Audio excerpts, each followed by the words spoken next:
Bonjour ou bonsoir peuple congolais, ça dépend au bozali kolanangai. Ngai ndeko na bino Christian Bola Biama, mamba peuple mokonzi peuple souverain, combattant, résistant, révolutionnaire. D'ailleurs koloba lelo makambo etali mboka parce que la situation ezali toujours que c'est dégradé et bomonaki boyokaki un membre cofondateur ya Lamuka en la personne ya professeur Matungulu Atiki Lamuka et asali pe ba déclaration nakokota mingi na déclaration oyo asalite mais na ye ko yebisa bino kaka que donc makambo oyo ye ndenge nangina expliquer kaka ndenge ye akomi na place wana bandeko na ngai esengeli to yeba tozala sérieux parce que donc mboka na biso ezingami na bapaya, mboka na biso ekangami na bapaya, mboka na biso ezali dirigé na bapaya, donc mbongo esopami mingi na kati awa na diaspora na mboka kuna pe corruption ezali makasi mingi. Normalement d'après Kaneva na bango a travaillé d'après planning na bango, professeur Matungulu alingé kozwa donc présidium ya Lamuka le 27 oyo et leloyo esali que ba nommé na BAD ngelo ba banque africaine de développement siège na ngeza Abidjan. Pourquoi en est-il ainsi? Donc tout retourne bino pourquoi? Parce que situation ezali ndengwana, situation ezali c'est-à-dire sur la ndengwana dans le sens que lutte ezali makasi entre quand il y a Martin Fayulu donc Lamuka na quand il y a Félix Antoine Tshilombo Batumi Balé au Bakoma qui donc na souka vraiment il y a ba élection côté Félix Tshilombo entre guillemets c'était Shadari mais batie wana côté Oyo ezali Martin Fayulu a gagné qui mais va bien gagné. Voilà un peu en gros situation Oyo ezali to yende koloba makambo ya procès Freddy Matungulu. Donc tozali koloba yango avec colère, tozali koloba yango avec douleur parce que c'est un monsieur que nous respectons, mais du moins aye ko sala coup na moment oyo yé à choisir, na moment oyo tout power est choisi, na moment oyo Félix Tshisekedi na Kabila bandimi esa mandengwana. Pona nini pona d'après bango pona ko casser et là ya Lamuka mais to yebisa bino que Lamuka il faut voir d'abord Martin Fayulu. On s'en fout de Lamuka donc to la leadership ya Martin Fayulu to loba yango donc professeur Matungulu to boyi apport na été ndenga zali na kata Lamuka mais du moins mutu oyo a comité une élection présidentielle o azana coffre électoral oyo azali na batu o ba voter qui ezali Martin Fayulu. Donc bandeko na ngai tout ce que vous analysez beaucoup mona que c'est tout un plan. Donc bayokanaki Moïse Katumbi a joué 3 premiers mois, professeur Matungulu a joué le 2e mois, donc deuxième tranche à 3e mois, ainsi de suite et dans l'entretemps donc pour ne pas y arriver. Bomonaki Jambusa Nyamoussa Salongwaki, Moïse Katumbi il traîne les pas, professeur Matungulu accueilli. Donc ce sont des stratégies oyo ba arrêter qui pour que donc baboma Lamuka mais toye bisabino déjà banda kalake biso to otala mutu oyo a gagné qui l'élection. To otala leadership oyo ezali né. Puisque batouana nyonso tout souci na bango ezali nini popularité oyo ezali na balabala oyo ni mwana semi amonaka na yebisaka bino ni mwana semi asalaki ligne de démarcation via Koufi vie des alifo na kumbela masolo bato babomaki baelan na ye programme na ye ya soulèvement populaire c'est bata rassemblement na époque wana baaki dirigé par qui? Par Félix Antoine Tshilombo et na président nae patron nae ya Liboso donc Moïse Katumbi puisque président Kabila donc Joseph Kabila président usurpateur donc azali président nae patron nae ya Mibale. Donc voilà un peu le retournement to la Sabino beau comprendre et donc yango to yé koloba professeur Matungulu tant a vu offre Oyo à cette déclaration, j'aurais été à sa place, donc j'allais donc n'est-ce pas j'allais n'est-ce pas je n'allais pas faire des déclarations, voilà. Mais hier à cette déclaration a commis ou est à comment na kokota côté mais tout le là qui ça professeur Matungulu origine politique. Est-ce que professeur Matungulu à la base c'est un politicien ou Azali donc un technocrate, donc un professeur, donc voilà, un penseur, un chercheur en quelque sorte. Professeur Matungulu, c'est un technocrate. Professeur Matungulu a sa qualité est belle bien sûr, mais sur le plan politique, tout le monde y est vraiment en tant que politicien. Ça c'est mon point de vue. Beaucoup de contredire, mais comment on est le quoi politicien, non. Mais du moins, Azali Moutou Oyo, Azan expertise à Makassi, Azali professeur à l'université de Kinshasa, Azali qui travaille dans la banque mondiale, les loyo à Kena Bad Azali sous cellule, agence Tolbaneti, il y a banque mondiale. Est-ce que nomination est outil directement à Félix Antoine Tshilombo ou nomination et où Ezali quelque part Ezali imposé puisque américain Toyoka que kontaka na professeur Matungulu puisque c'est quelqu'un de connu à travailler donc na institution minene ndengwana ayebani azana relationnel. Est-ce que nomination n'est-ce pas que Ezali nomination moko imposé et outil quelque part imposé na Congo? Est-ce que nomination est une nomination ou est voulu par Martin par donc Félix Antoine Tshilombo? Est-ce que est voulu par donc Museveni? Est-ce que est voulu par Kagame? Est-ce que est voulu par Kabila Joseph? Est-ce que est voulu par le président de Tanzanie? Est-ce que est voulu par le président Kenya? Point d'interrogation. Quant à nous, Ngaï, je prends maintenant ma part. Donc, nomination naïe, ezali nomination concoctée par les Tutsi Power, ezali nomination concoctée bien que oui qu'on a soutien extérieur, mais moi, quant à moi, je prends le chapeau. Donc, nomination naïe et outil na Félix Antoine Tshilombo, nomination naïe outil na Tutsi Power, nomination naïe outil na Kagame, nomination naïe outil na Hippolyte Kanambe, nomination na outil voilà donc na Museveni et outil na président de Tanzanie etc. et batie na bad pourquoi batie na bad pour na investissement. Donc c'est un instrument économique, donc un instrument qu'ils vont utiliser donc le professeur Matungulu pour l'investissement. Il y a un projet au Bazali Nango donc on a Grand Lac. Voilà un peu le qu'on a Yokanawana parce que il y a trois choses ou deux choses oyo et sengeli toyeba, donc il faut toyeba to parler de la gouvernance politique économique commerciale ou ezali par rapport à l'opération ezosama na Congo. Il y a pillage en matière na biso, donc on va évoquer la gouvernance politique économique et commerciale. On va évoquer la cogestion de nos matières premières. Puisque là maintenant, par là maintenant, donc on comprend que professeur Matungulu Azali, donc Andimi, cogestion, il y a la matière première, il y a Congo, donc Andimi, accord, il y a les Mera, sans que Aïeba ou Aïebiango. Sans que Aïeba ou Aïebiango, tu peux illustrer autrement, parce que UDPS directoire et moi, je papa Tshisekedi donc Félix Azali wana bayebi masolo wana. Donc UDPS directoire na ça déjà ba vidéo ezali donc directeur Mikobe aloba yango.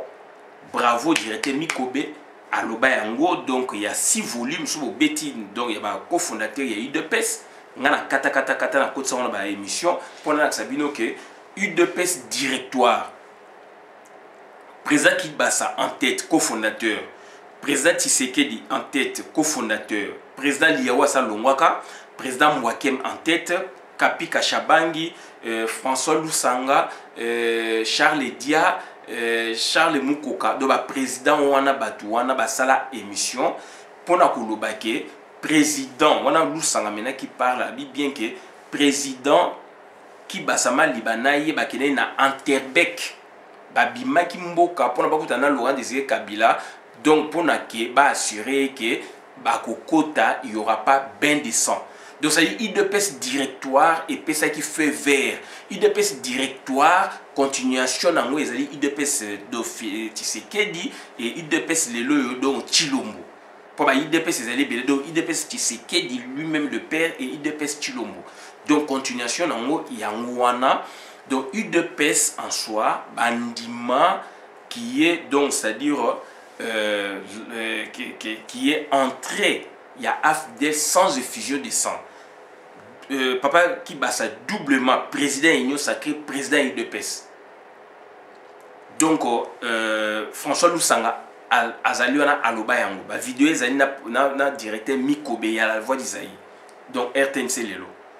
Tout Keili Soussou, Paul Kapika Chabangi, Azalakana Bruxelles, cofondateur, a salari tournée héros américaine à Tambouli à côté de la rebelle ya Afdel Laurent Désiré Kabila a assuré bango que UDPS entend collaborer puisque les amis monsieur Batinde qui est pour la coutana bango UDPS entend collaborer avec l'Afdel. Azur rapport Wanatangaye a que ça donc on a exécutif potentiel ya UDPS directoire nani papa Etienne Tshisekedi wa Mulumba. Et papa Etienne Tshisekedi wa Mulumba a yebaki andimaki situation wana. Et papa Etienne Tshisekedi wa Mulumba donna ba RFI na tango wana ba tunaki question sur Kayebi Laurent Désiré Kabila, je le connais Azali fils du pays puisqu'il a été à la conférence nationale souveraine. Et botala donc incursion tant que Sami na Ouvira na octobre 96 biso na kata terre parlement debout na Pétignas combattant résistant donc combattant membre IDPS parlement debout.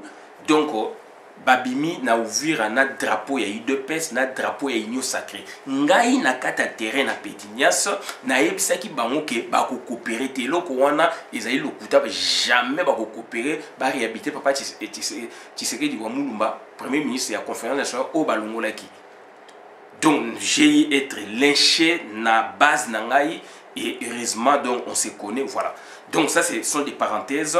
Donc les loyo tout expliquer bino ndenge nini professeur Matungulu a eu nomination wana ya on a bi euti libanda bato bakoloba na ba relation na oui mais nga ko sabino ke euti na Kinshasa euti na Congo euti na Félix Antoine Tshilombo parmi ba milliers donc économistes puisque papa Mwakem enfin do tout channel ba cofondateur nanu ya UDPS tango bandimi loko wana Afdel ekota Afdel continuation na pour ba koyeba te FCC ya lelo PPRD FCC UDPS bango tuna bazana kati d'où ezali eloko na bango bandimaka UDPS indimaka donc PPRD ekota et palou et vandisaki donc UDPS indimaki do PPRD ekota na terrain et palunde a vandisi bango na 3e république.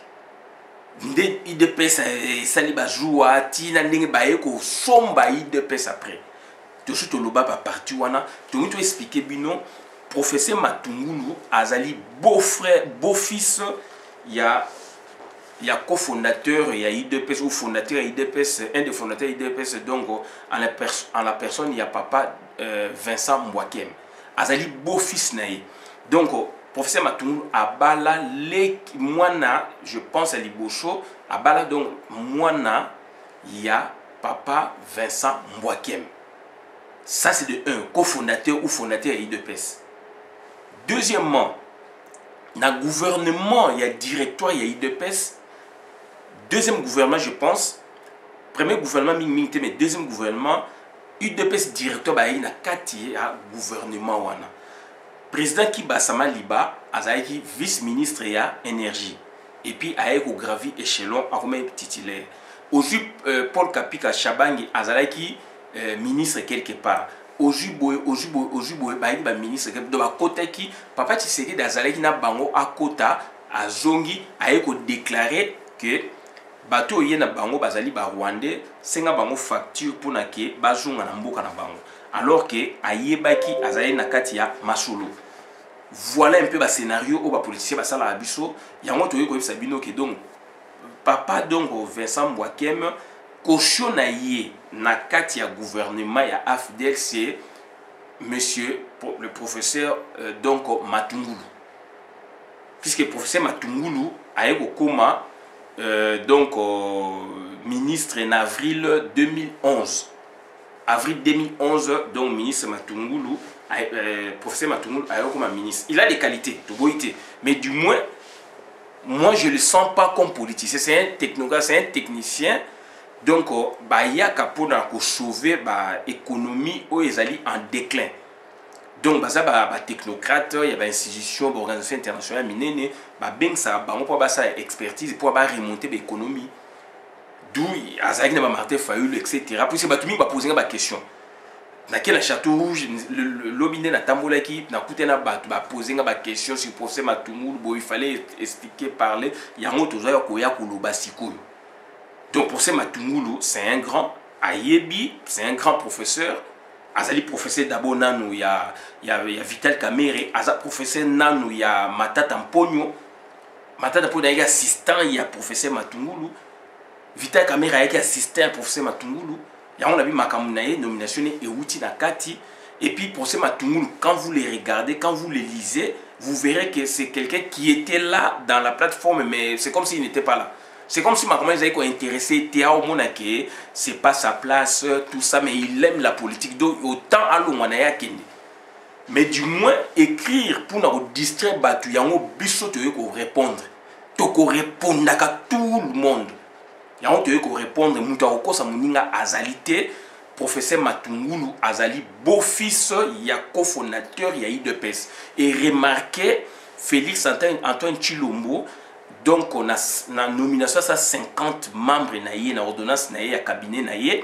Il avait repris l'enfant ya Faustin Birindwa. L'enfant ya Faustin Birindwa na yé na bana Tshisekedi bazwaka bourse royale belge tamba kindaka na exil. Tamba papa na mo ba relégué bango 85-86 donc moi na Birindwa na bana Tshisekedi ba kindaka poto bana musuba bimaka.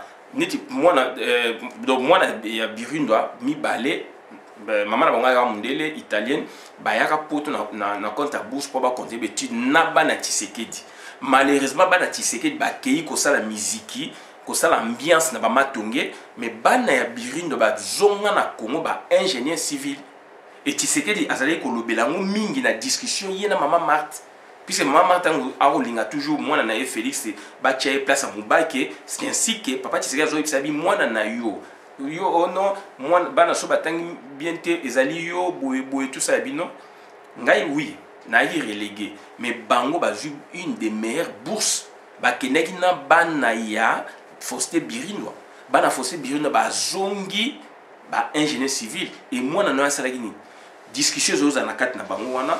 Donc voilà, donc c'est-à-dire Félix Chilombo, qu'est-ce qu'il a fait? Azui bana wana.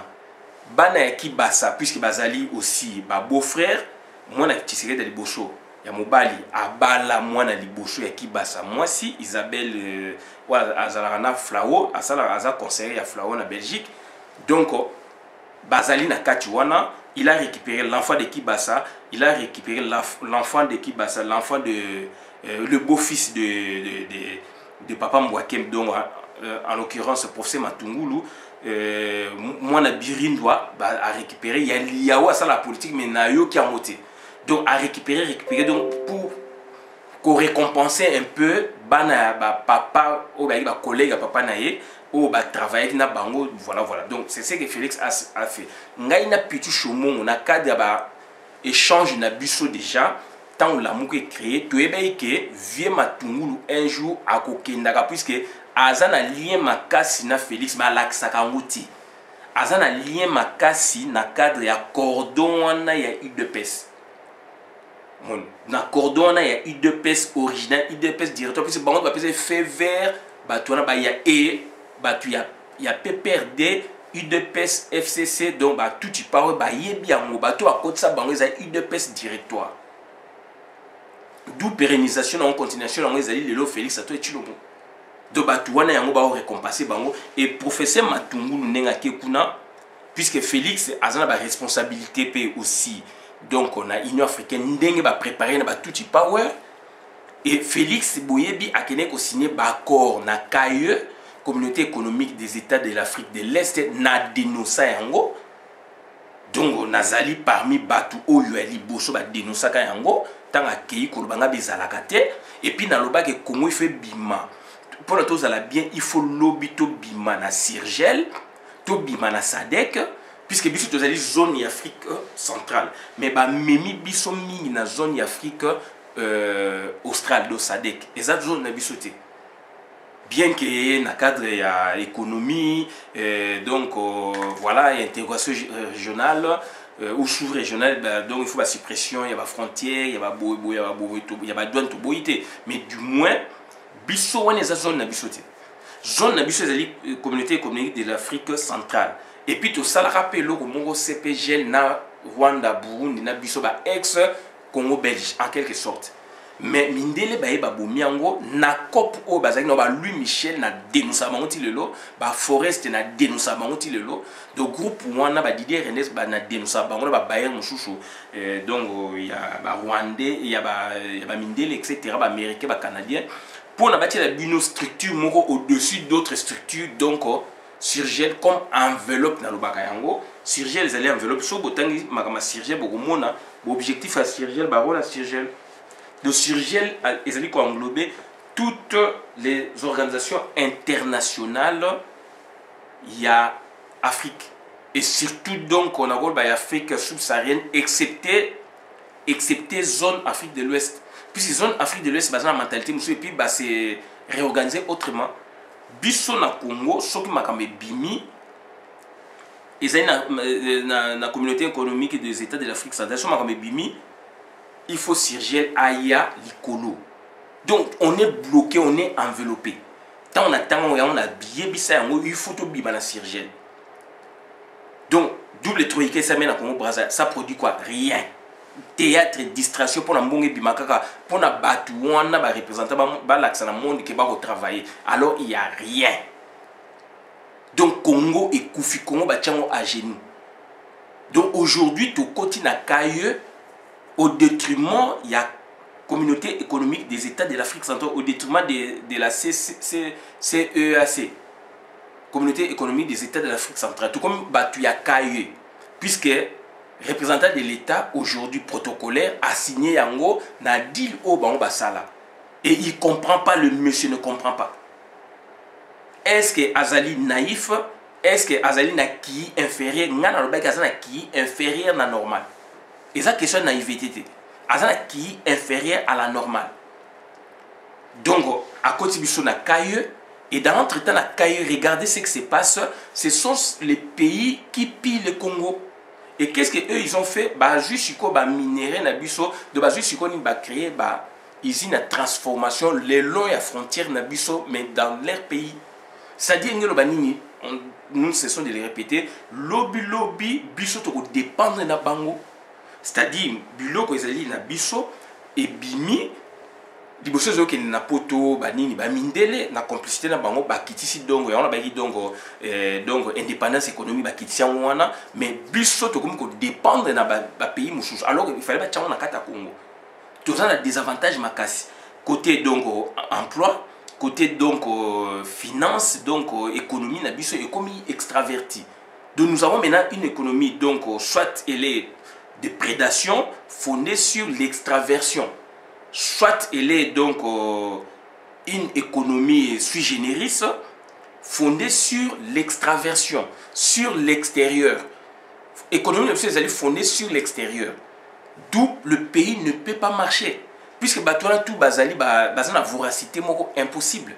C'est une usine, c'est une pétrole. Pétrole, il y a buisson dans lac Mobutu ou Edouard Nalikolo Kuna entre Bissona Ouganda, c'est l'Ouganda qui pompe, c'est l'Ouganda qui en bénéficie, qui tire profit, bichoté.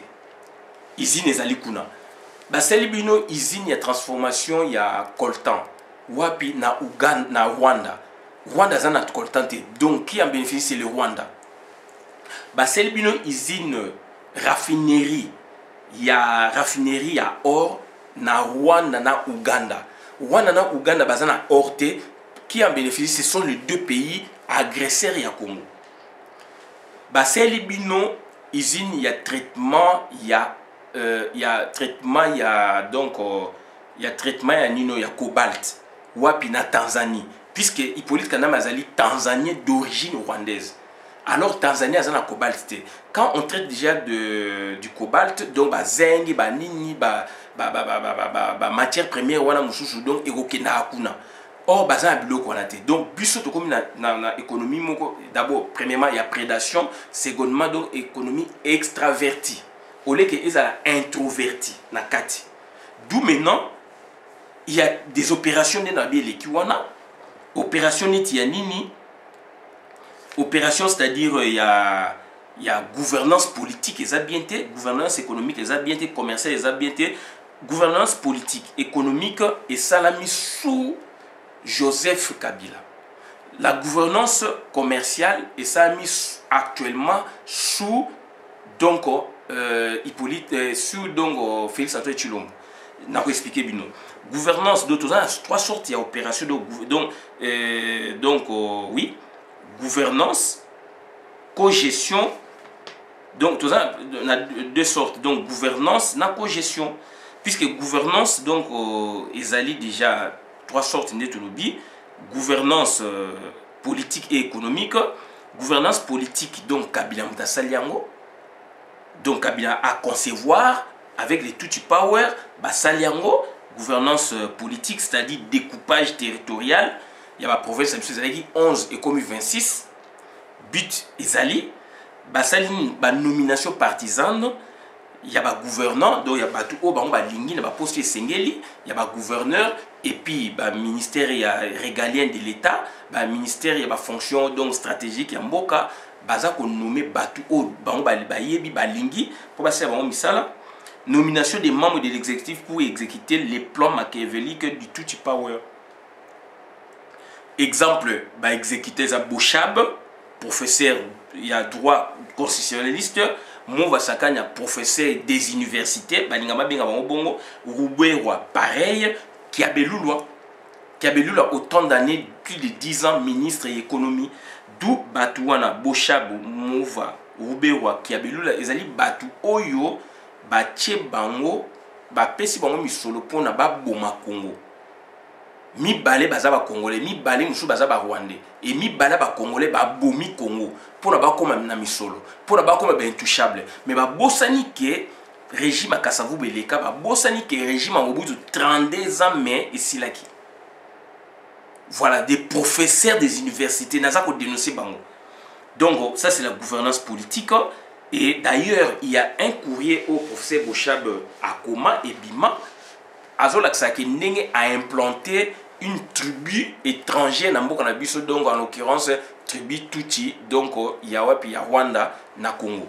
Il y a un courrier. Toujours c'est un courrier na Ezonga. Deuxièmement, la gouvernance économique. On a politique économique, gouvernance et politique c'est quoi Kabila, économique toujours Kabila. Par gouvernance économique tout le monde banini.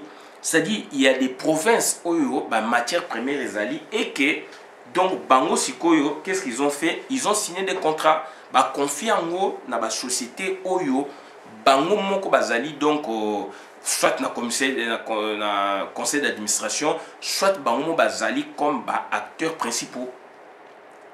Donc voilà, donc c'est-à-dire na Kivu nos biomes matière première makasi nos biomes ezakuna et la société les aliwana au contrat d'exploitation etc. Bangomo bazana kati, ça c'est la gouvernance économique.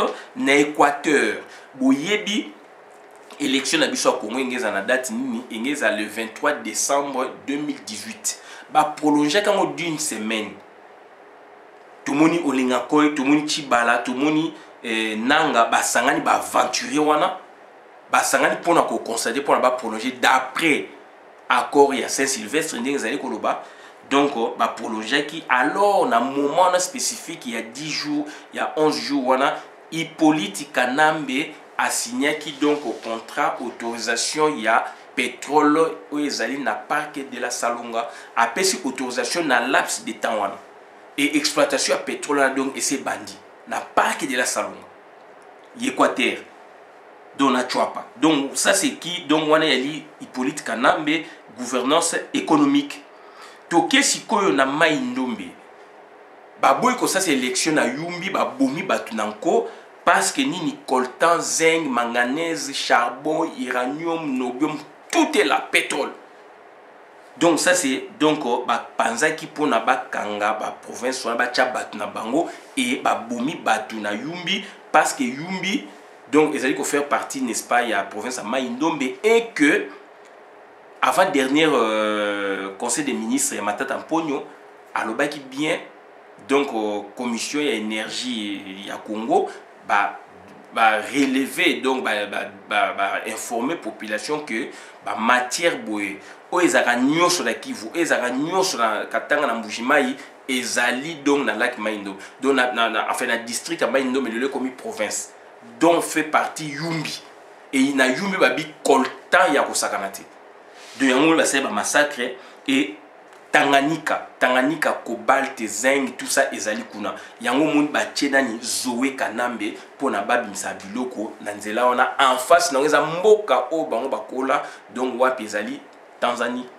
et na Tanzanie plus loin il y a un grand port international Dar es Salaam pona biloko wana kendaka na monde donc par l'océan ou sur l'océan Indien.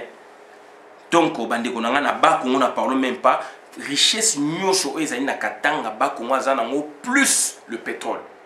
Katanga azana pétrole te. Richesse nyonso ba Congo azanango oyo Katanga azanango ba Congo azanango plus le pétrole. Et il a l'ouverture sur l'océan. Kuna mutazali kuna nani Zoé Kanambe. Akanga donc plage ya Mwanda à délocaliser port aérodrome na aéroport donc na Boma à 25 km pour occuper des endroits stratégiques et dans l'entrée bazako exploiter et à Tonga hôtel à Munene na Mwanda banane bayaka kuna ezali yo congolais te ezali ye congolais te par jour ezali kuna combien yo congolais na salaire no okokate par jour kuna ezali donc des centaines de dollars. Des centaines de milliers de dollars au bateau foot mais ezali yo teza ba minde les ali ba multinational ezali bateau bazo copier Congo. Voilà bandeko nanga donc ça c'est sur le plan stratégique et na Kinshasa ba selibino zone moko d'exploitation ezali na phase expérimentale donc Kinshasa donc Maluku na Maluku place bangba sala donc pont et relié donc Kinshasa na Brazzaville. Donc pont place wana côté wana donc eza zone moko expérimentale ezali zone moko économique expérimentale na ba mikolo ezali koyaka. Donc voilà ça c'est sur le plan économique déjà basi ba implanter batou bani yango moni côté wana ya Maluku ba renforcer ba ngombe ba kotaka na Bandundu na ba Kikwiti banini ba pusani ba ngombe batou wana ba kotiti na Yumbi ba bomi batou cette zone là donc ezali le loyo peuplé na ba Rwandais na CCC wana parce que c'est une zone stratégique. Place batu zone stratégique ezali batu wana bazali. Yango na lobi professeur Matungulu a eko exécuter donc accord ya Lemera. Est-ce que professeur Matungulu a joué babiloko wana? Moi je ne fais que rappeler la professeur Matungulu. Accord à Lemera ezani. Accord à Lemera donc ezali accord à Lemera c'est quoi? Donc, le but était de planifier la gestion du géant Congo, essentiellement par le Rwanda et l'Ouganda après le départ du maréchal Mobutu. L'accord a été signé en secret. Le deal que Félix a signé, en secret. L'accord a été signé en secret, c'est pourquoi pour beaucoup de Congolais ignorent son existence, mais la réalité nous démontre bien le contraire. Article 1er, article 2 et accord à Lemera Zolobanini, le sol et le sous-sol congolais appartiennent à l'alliance. Donc ma belé na biso na sous-sol na biso ezali ya alliance. Alliance wana afidèle continuation, PPRD continuation. Donc FCC allié na yé originel UDPS. Voilà. Article 7 article 4 donc il y a accord à Lemera prêchant le panafricanisme l'Alliance s'engage à céder 300 km aux frontières congolaises à l'intérêt du pays pour sécuriser ses voisins ougandais, rwandais et burundais contre l'insurrection rebelle. C'est-à-dire insurrection, yango moni Paul Kagame aza kolobango siko na ezali accord ya lemera. Donc aucun pays, aucune troupe héroïque y a dongo et y a dérangé malheureusement ya kotumba azali koningisa na Fizi. Article 7 et accord à l'Emera, la nationalité congolaise sera accordée collectivement aux camarades Banyamulenge et aux autres populations d'origine rwandaise établies au pays avant la date de l'indépendance de notre pays. Donc voilà. Donc yango moni ba pesi batouana ba passeport bazo bimisa bango ba États-Unis batanga ba place makasi alors baza ba nationalité na bisoté. Passeport ezaka preuve ya nationalité. Donc voilà, oyo problème to yaki nango ya koyebisa bino, c'est très choquant et bah signé accord. Donc il y a trois gouvernances pardon, quatre gouvernances. Donc enfin 2 points, gouvernance éco-gestion et puis na gouvernance to za 3 points, gouvernance économique na yebisi bino, politique na yebisi bino, gouvernance commerciale qui exécute la gouvernance commerciale, c'est Félix Antoine Tshilombo. Makamo va planifier, la province va kati, va tché batou, matière il fait bima. Maintenant il faut commercer, il faut commercialiser.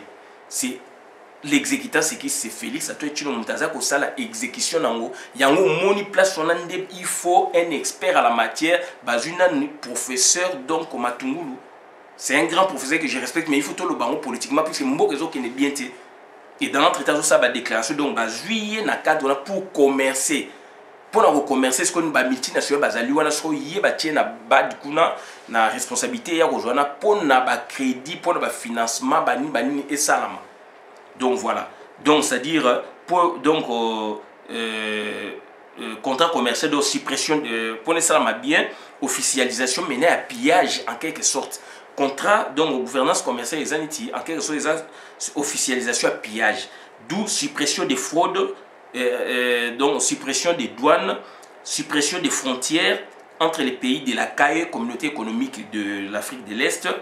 Donc il faut talasco accord au Félix a signé qui na Kenya au Nairobi a mis sur la zone ya CAE dans l'entretemps rwandais et côté na Congo. Ezali parmi bakor wana suppression ba frontière makame belé donc richesse na biso donc eza sous fraude eza sous pillage té comme officiel puisque y a signé mikane comme donc biso na ba rwandais donc ba minerai na biso bolongwa kotoyo et ke na ba izino na bino ya raffinerie ya or na Rwanda na Burundi pétrole na biso kotokuna kotoyo ba zinc ba cobalt ba nini et comme officiel d'où et comme ils sont des fédérations donc à créer des fédérations il y a pays wana il y a Grand Lac bah créer fédération voilà de bah légaliser donc la contrebande comme illégale d'où maintenant lui à permettre vente dans détail donc officialisation il y a plus de vol il y a plus de ceci c'est là bah crime autogang quand économique bobodo et ça chouchouté surtout vite comprendre dans sens mon chouchou d'où maintenant c'est la cogestion oyo Sarkozy a loba qui accord il y a l'Emera d'où maintenant c'est la cogestion c'est quoi? Terme désignant une gestion en commun ou à plusieurs. Dans les domaines de l'entreprise, le terme renvoie à un système dans lequel des représentants élus par les salariés participent aux décisions de l'entreprise. Voilà. Dans ce contexte, la cogestion intervient alors même que les représentants des salariés ne sont ni actionnaires ni bailleurs de fonds de l'entreprise. Ce système de partition du pouvoir de gestion est né au sein de l'Allemagne fédérale et s'est répandu dans d'autres pays. Voilà. Donc ça dit tout comme un système net il y a cogestion. Donc voilà. Donc il y a moi donc tout parce que professeur Matungulu donc andimi ko c'est la accord il y a l'Emera.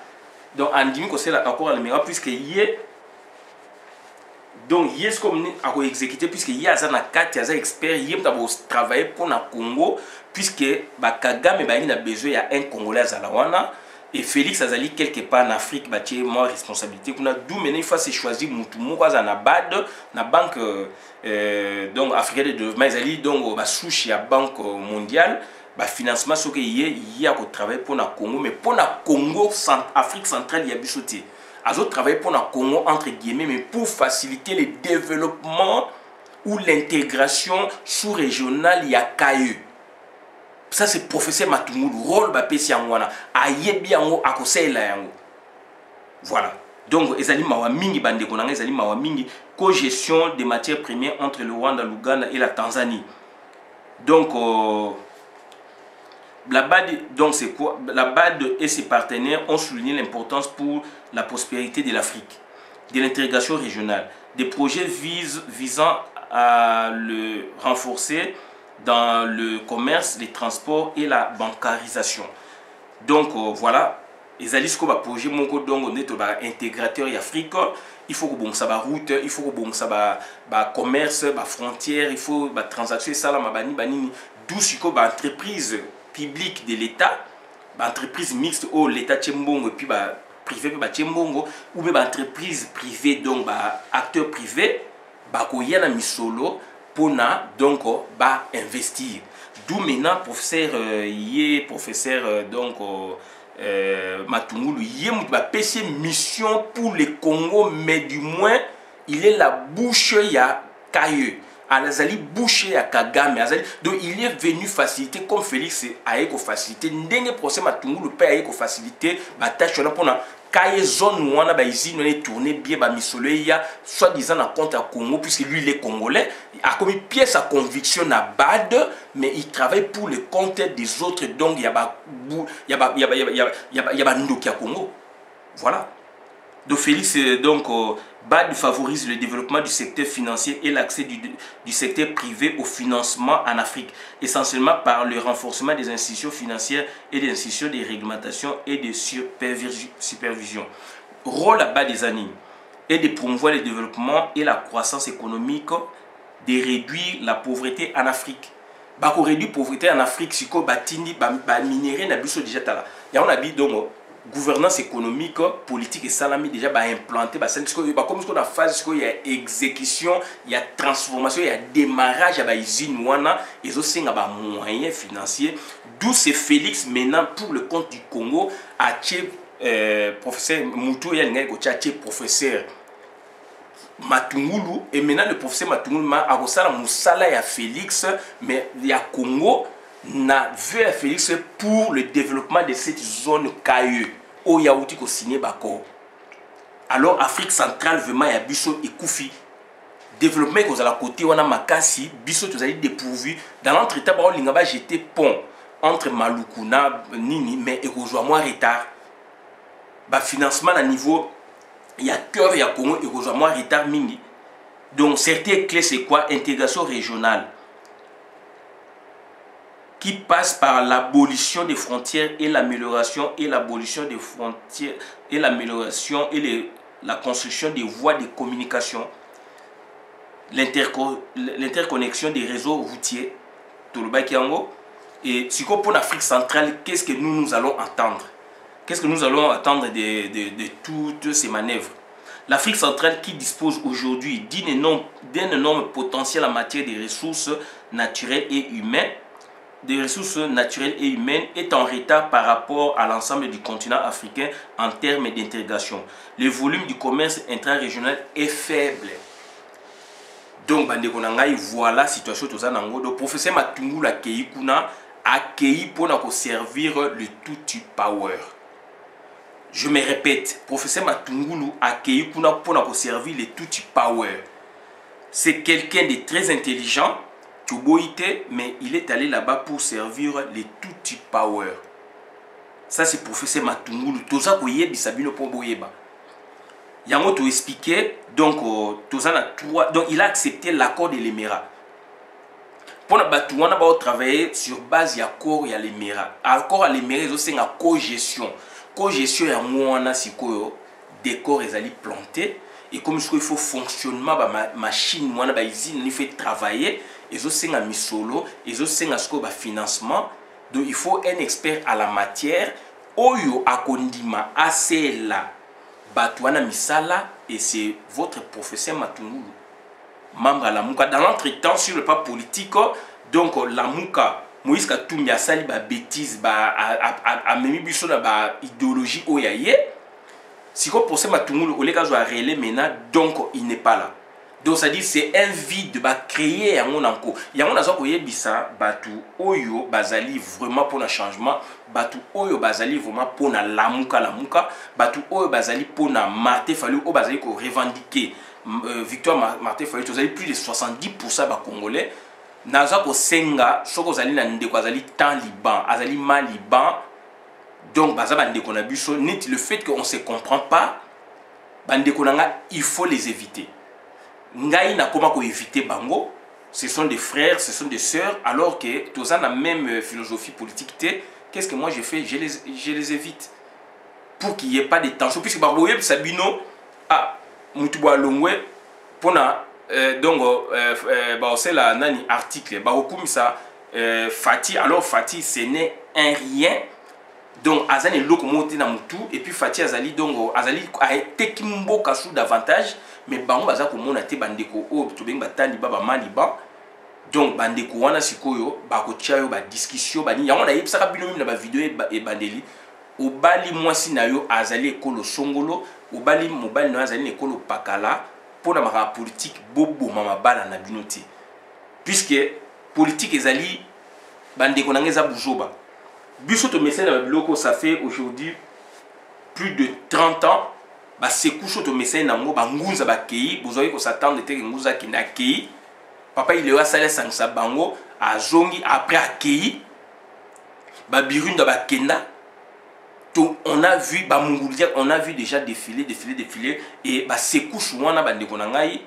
Donc il faut zana motema, il faut s'adapter nga biloko le belanga sourire, mais du moins pour ce matungulu to santa ki ngo to yeba ki on a pichu shomongo ke mutubo ya kolongwa mutuboa kolongwa yango moni bola na ba discours na biso nous to sa promotion to kumisaka nde Madidi to kumisaka nde donc Martin Fayulu, puisque ye muta a gagné ki ye muta sa une preuve ye muta mona ki nzambe si faut ko ba muta mona nzambe ezande mutu asali épreuve a commis peu place nzambe azalaka. Donc soki to bi mutu akomaki akendaki pa nzambe ezali ezayote donc ingelo bani muta leki na ba épreuve. Donc mutu oyo akotia mutu libanga puisque alinga contré, donc mutu aleka une épreuve, mutu azali homme du peuple, foudre et kozoye et là on est automatique foudre et kozoye yango moni ba politicien en carton nazo benga ba politicien en carton ming bazo comprendre le ko te ba papa il est yo songo amba bazaki très fort mais ba une opposition mais bandimaki leadership au papa Tshisekedi abemela bango. Baki basamaliba bazaki très fort bandimaki leadership puisque ekwe na Félix na papa Tshisekedi bandimaki yango yo ndeko lingi kondimate ozali olingi ba ekoma yo puisque ozali na mbongo pe obotama na mbongo te mbongo na oyibi na Congo ekosimbaka te. Donc yango wana tazali toujours koloba donc pour ce matungulu donc a commis place wana parce que azali beau-fils, ça c'est de un d'abord. Azali beau-fils, il y a papa Vincent Mbwakiem, cofondateur ou fondateur IDPS. Bangom bakot sa affidèle. Ba lien wana etikalaka bandeko na ngai, ba lien wana etikalaka. Et surtout qu'azali mutu abwanya beau-fils na ye, grand professeur, asali pe la institution internationale, ba organisation internationale minene o ya misolo, donc ne serait-ce que ba biloko bongo so ezali ba ko sollicitaka ye. Quitte à lui maintenant à refuser, est-ce qu'il a refusé? Puisque bande ba yeska ba ba ko mona mambo ko tendenge zo ko kufa boyo ngai bato na ba mitema mususu. Donc pour ce matungu lelo akoye sa biso eloko moko te dil wana ezali d'abord lien wana nanu ya beau-fils azali donc mutu ya IDPS directoire ezali puisque akotaka pe na nzela wana.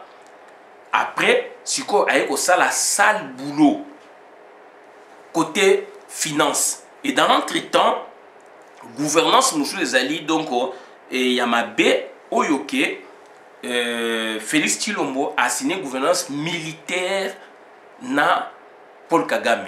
Alors que Paul Kagame, Rwanda Burundi, bazaye ko donc formation militaire, bazaye ko puissance militaire na Congo ya biso. Bazaye ko dépend pas na biso formation makamyo surtout. Si quoi comme inverse, donc ça dit accord militaire donc ya sécurité entre Rwanda na biso et ils allaient toujours en défaveur ya Congo. Mais moi je vous dis au-delà de tout ça donc comme a fait un cycle. Fait un cycle tellement makambo et c'est répété comme donc ils ont sur la surface et que dans le contexte oyo pilule ezali amer pour na ko avaler. Donc Félix Tshilombo zo makambo lokola G akokutana na eloko wana Moïse nani oyo Kagame ayebi yango.